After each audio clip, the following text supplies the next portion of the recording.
The person living with dementia may not remember the day, but they can enjoy the moment.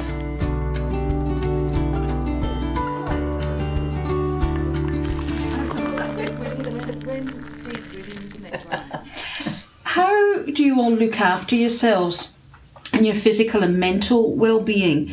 It's such a challenging role being a carer, and even as past carers, I think it's really important that you still look after yourself so that you can cope and help reduce your own risks of developing a dementia.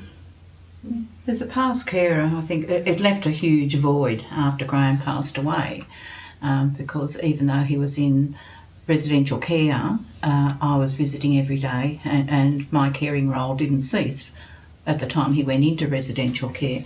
But after he passed away, I had this space of time that was really hard to fill. But then I was able to then go back into a lot more of the interests that I had sort of put to the side, back onto the back burner. But it took a while to really adjust, to be able to be able to do all my own things and fill that time in. But exercise is a great thing.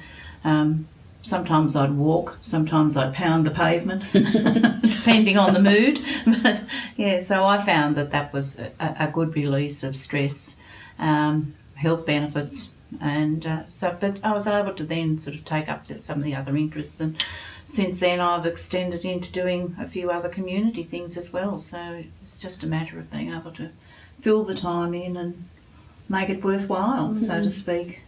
Well, I'm past care, and I have always had my sewing. I've been patchwork and all that sort of thing. So I've kept up that, and I still kept up my community work while I was caring for John, because I could go and leave him until those later stages.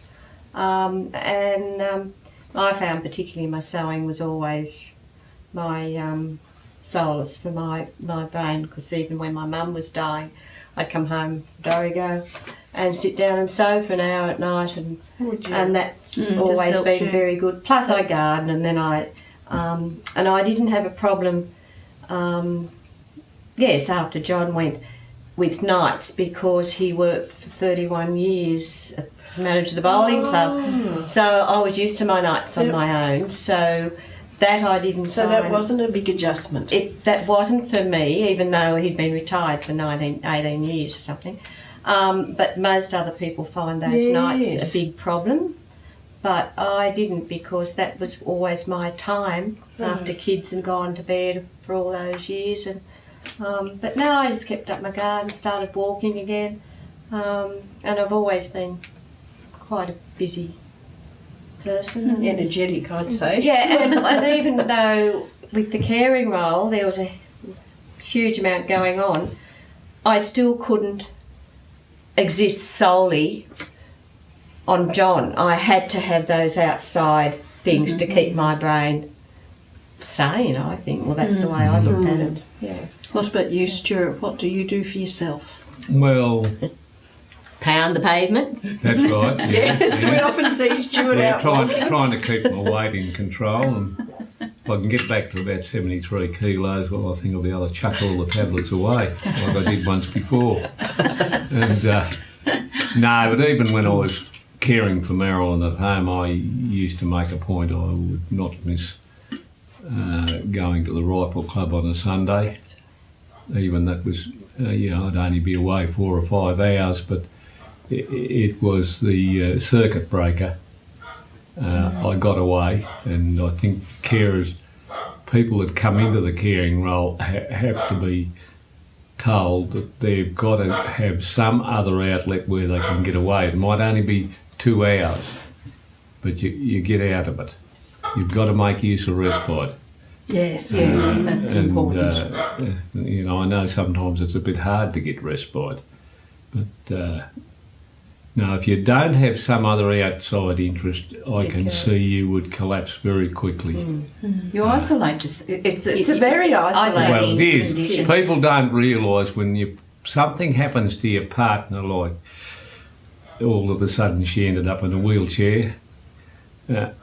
and then the dementia side of things started to appear, how all your good mates just disappear. They do. People don't come to visit. No, when they don't like to see so. They don't. They They get say very they awkward will, about but somebody. They don't. They're genuine and ask about them if you meet them down the street. Yeah. They're Oh, come and scared visit. to, I But no, No, they don't come. especially and if you visit, do see they? somebody ends up in a Yeah. wheelchair, they Yeah. just don't want to know you. Yeah. And even with Marilyn in the home, I still make a point I don't go and see her for Sunday because we start shooting at 10 o'clock and I'm there at 10 o'clock, or I'm there before 10 o'clock getting the range ready. Yeah. So that's my day out. Yeah. Yeah, so you've got to have those outlets. Absolutely. And if you don't, well, you'll beat them to the front door of the nursing home. That's Very simple. that's a good point, Stuart, that if carers don't take that time out for themselves, often their health suffers. Yes. So- Well, I found when I finally got Marilyn into a nursing home, I was starting to get pretty ragged. Were you? Yeah. Because it was looking after her at home, even with all the help that came in towards the end, I was out of bed at 6 a.m. as soon as the clock radio came in. I was out. That was all about it. A cup of tea for Marilyn, get her onto the commode chair, then I'd go and have a shave and get dressed quickly, and the lady would arrive to put Marilyn through the shower. While that was going on, I'd get my breakfast and set Marilyn's breakfast up, and then I had to look after her through the day initially, see she had a lunch, then saw she had her evening meal, and then put her to bed. So It's constant. and I guess I spoiled her. I used to let her stay up to watch shows on TV. Like she likes watching tennis. Now, if tennis was on, well, You'd have really known. well, a lot of times I didn't get my head on my pillow till midnight. And then up at 6. Yeah. And No. did Marilyn wake you up during the night to need assistance? No, with she was anything? pretty good that Right, way. okay. Once I bedded her down and gave her a night tablets, well, that's where she stayed. Right. Yeah, but no. So no, it's a full-on thing. Especially, it's bad enough having dementia, but a lot of people that have dementia are still mobile. Yeah, where she... But And when she you had got the the physical double disabilities. whammy of having somebody that's totally wheelchair bound Yeah. and can no longer weight bear to transfer from chair to toilet or chair to a diner, to a table, to a chair at the table or anything like that, or in and out of the car. So yeah, I know how difficult it can be. Yeah. Geraldine, as a newer carer, have you started looking after yourself a bit? Yes. Good. I've decided now on a Saturday and a Sunday it's a no-go day as far as work. I can see crumbs on the carpet, I can see anything, but I don't see them. And I read. Oh, good. And in a way, I've got two jobs, but I have the grandchildren as well because they're only 500 metres up the hill and they love me to bits and they're always walking down. So they're a bit of a diversion. Yep. So that is good. And I pick them up every afternoon from school. And I find even just getting out of the house to do that, and he seems to understand that that's what I'm doing, and I might do the groceries beforehand. So come Saturdays and Sundays, as a rule, I'm starting to call them my days. Good. And I don't see fingerprints on windows or anything. Great. And That's fantastic. and that is because I was a bit like Stuart, I was starting to sort of get a bit ragged already, and it's only early days. And I thought, no, just stop, and the work can wait. It'll always be there. It'll still be Yes. there. And if you vacuum and they come down, the crumbs will be there again. The glass doors, they cannot open the glass doors without putting their hands on it. So with the afternoon sun coming through, it's all this graffiti on the doors. But you just look at it. And it's my husband that sees it more than I see it. Oh, does and he? he'll often, and just the other day, he's cleaned it off again. Oh, really? Yes, and he'll Okay. tell me he's cleaned. And But I'll that's say, good. yeah, Yes. that's helping me. Yeah, Yes. helping me again. Yes. So yeah, that's my. And then I've had the wedding that was supposed to be respite, but with late nights it really wasn't respite. But I was doing something different, I guess. Yes. And getting away Yes. and with And having a family. social situation where you Yes. can actually not have to worry Yes, about what your husband's getting up to or how stressed he might be. Or and I've got Whatever. with all of this, with the wedding, the funeral, and the party tomorrow. Then next weekend I have to get down to my 50 years school reunion. I don't think I can do it. I just Wait till next week and see. okay, Yeah. right. yes, wait till last minute. Take it a day at a time. But I found when I was caring for Graham, and when it creeps up on you, and I gradually found that I was isolating myself because I couldn't leave Graham for those different times of the day, whereas other times of early in the piece I would have been comfortable to leave him in the house by himself. But and I found I was isolating myself, and we were in a fortunate position to be offered a package in the right place at the right time, and it was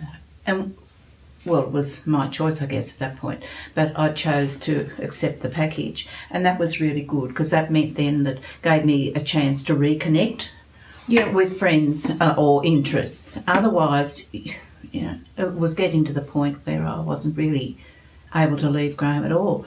But because we had the same carers, there was 3 or 4, and we had he adjusted to that, and it became routine because I was doing it every week. Well, you know, so I tried to join Probus, Yes, but you must wonder where I went. But I could understand where you went, I've just gone off the grid. I just realised. and that's what happens. I just couldn't, because every time that someone, I think, no, I just can't do it Yeah. today. And that's what happens, and then it becomes, then if it's not it'll be It's Probus, the next thing, and then and it'll it's be the the next next thing, thing. and then it's the next thing, and suddenly you realise that you're totally out of the loop. Well, I will, but I did try. Yeah. I can't bring it in yet. No. Aileen, the point that you brought up about having 3 or 4 regular carers for Graham, is that something you would recommend to other carers, that if they're going to access in-home respite or social outing respite for their person that they're caring for, that you would recommend having, if the service providing that respite service can have regular It The worked well continuity of because- the carers. It Continuity worked of the well carers. with us to have that continuity because they built a rapport with Graham and he responded to them. We were fortunate that he responded positively to each of those. But I would say probably 2 or 3 would be ideal. Right. 4's a bit much, but Right. I think, there might have been an odd one. There was a blonde one who came up the driveway and his eyes nearly popped out of his head. So he responded very well to her. She didn't come very often, but Unfortunately. I don't know why. Maybe he gave her a hard time or something. But no, I think that continuity is really, in our situation anyway, it was really important. I know a carer that's actually organised that she has photos of who the care worker is coming in, so that she can have that photo of the care worker for her mother to see, so that she then helps her recognise the care We worker. played a guessing game. Oh, did you? Yes. I wonder who it'll be today. Right. We No, just played the enjoy- game, but we yeah, didn't so- start it until she would have been up close to the corner because that anticipation Right. can it's too be- much. can be okay. too hard to relate to. Right. So, you're sort of hoping that they'd be on time and be watching the clock and think, oh, give her 5 minutes and hope she's there. Well, I wonder who it'll be today. And that was sort of enough just to get Graham into a sort of a mindset that this is what was going to happen. And then I'd just welcome them, and then I'd give him a kiss and say goodbye and I'll see you later. And I didn't hang around because then that sort of, I think, creates a bit of tension, uneasiness. Yes. And so I think that, just welcome them and then go. And actually, that's the point that Robin's made before. Yes, because having an hour's respite was hopeless, I felt, because we had to sign on and then sign off. So you're looking at 3/4 an hour. So if you're going to have some respite, you need a couple of hours to get away and do some shopping, because you've only just gone down the street and back again. But that's the thing. But I mean, respite from that with people coming in did not work for us when we needed. But John then sort of had mates that came and played 500 with him every week for, I don't know, 6-7 years, I think. And that was right up until the last 2 months, I think. Really? So that was great. And only the last 4 months he could still do all the adding up and scoring and all that sort of thing. So that was pretty brilliant. But, and when I couldn't leave him then at all, his mates had just, friends, and sister would come in and sit with him when he couldn't be left on his own then, which helped me. So the actual respite, having someone come in for him, didn't work there, but friends did, and but that was my experience, to have decent breaks, to make 2 hours minimum. Because you'd be running. You do, Ellie. You'd run, Mm. and you're stressed. They're stressed, and actually it did stress him. So as I said, it didn't work for him that way. Ellie, you have a lot of family in town, so you find that having family when We've got Warwick and his family. So they used to come and help stay with Harry so that you could go down the street. Did you tend I to could do that, leave or? him for up until probably 12 months ago. I could go for an hour and sort of leave him, as long as I left the board in front.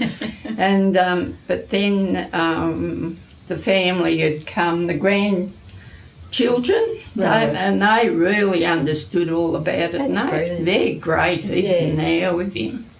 And so they'd come sometimes and stay with him. That's another thing I think is very important, to tell the grandchildren, this is what's happening to Pop, that, and so if Pop sort of asks them, how was footy today? I told you that, Pop. Yes. But and they learnt to accept, we just repeat it again and tell him again what was the score. Yeah, you find they're growing up with it. And they really understand and they really accept it, so it's something that happens all the time. That's actually a positive thing, isn't it? It is. No, and I think it sort of helps the kids too to understand that, these things happen. But your book was really good. One of your books I took home last. Oh, good. And Miss 10-year-old has read it. Fantastic. And it's about Granny dying, and I thought it might have been a bit confronting. So I said, look, it's about Granny dying, but, I'm not going to die. And Miss 8 says, no, because you're up and running. That is super! Oh dear.